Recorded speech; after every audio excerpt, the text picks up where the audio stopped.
You might think there are many things that I can't do because I cannot see. That's largely true. Actually, I just needed to have a bit of help to come up to the stage. But there is also a lot that I can do. This is me, rock climbing for the first time.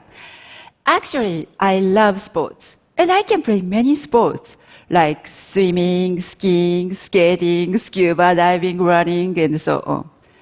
But there is one limitation. Somebody needs to help me. I want to be independent. I lost my sight at the age of 14 in a swimming pool accident. I was an active, independent teenager, and suddenly I became blind. The hardest thing for me was losing my independence.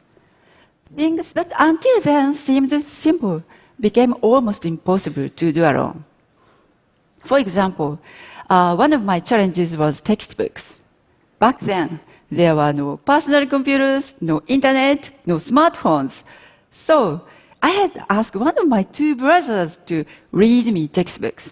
And I had to create my own books in Braille. Can you imagine?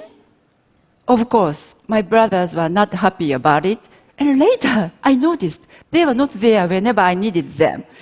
I think they tried to stay away from me. I don't blame them. I really wanted to be freed from relying on someone.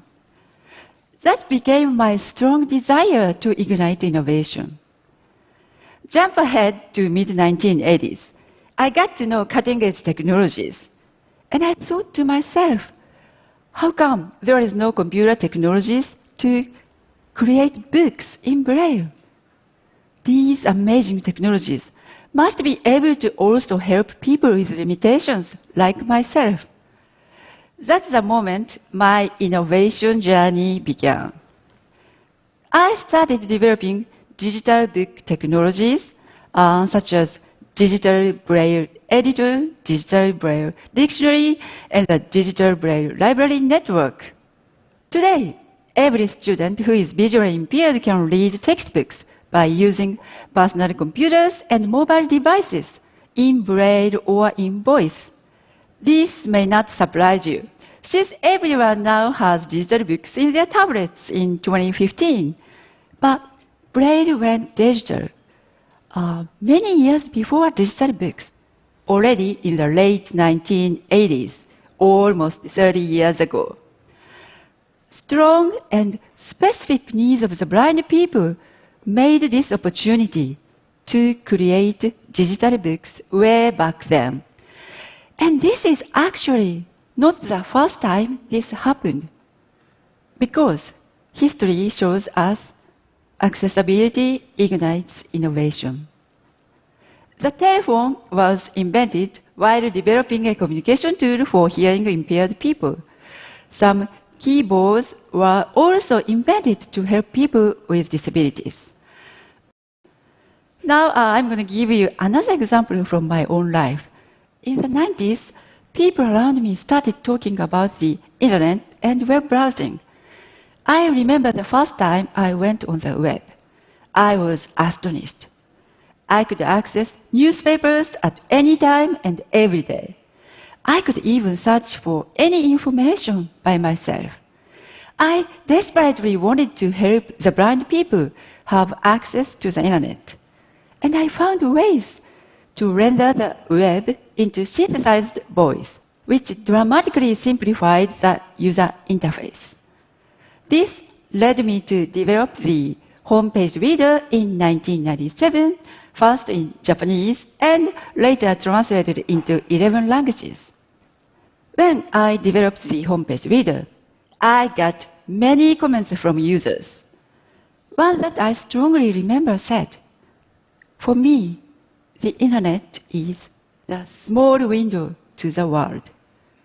It was a revolutionary moment for the blind. The cyber world became accessible, and this technology that we created for the blind has many uses way beyond what I imagined. It can help drivers listen to their emails, or it can help you listen to recipe while cooking. Today, I'm more independent. But it is still not enough. For example, when I approached the stage just now, I needed assistance. My goal is to come up here independently. And not just here. My goal is to be able to travel and do things that are simple to you. Okay, now let me show you the latest technologies. This is a smartphone app that we are working on. 51 feet to the door, and keep straight.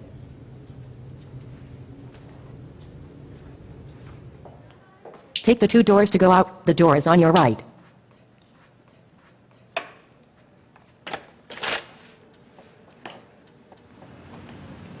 Nick is approaching. Looks so happy. Oh, hi, Nick. Hey, Chico. Where are you going? You look so happy. Oh, well, my paper just got accepted. Oh, that's great. Congratulations. Thanks. Wait, how'd you know it was me? And did I look happy? Hi. Hi. He is not talking to you, but on his phone.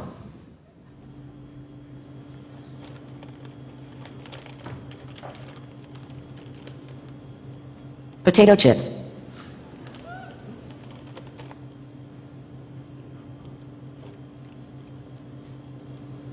Dark chocolate with almonds. You gained 5 pounds since yesterday. Please take apple instead of chocolate. Approaching.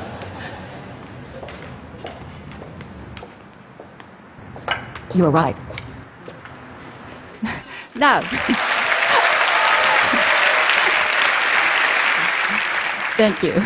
So now the app navigates me by analyzing beacon signals and smartphone sensors and permits me to move around indoor and outdoor environment all by myself.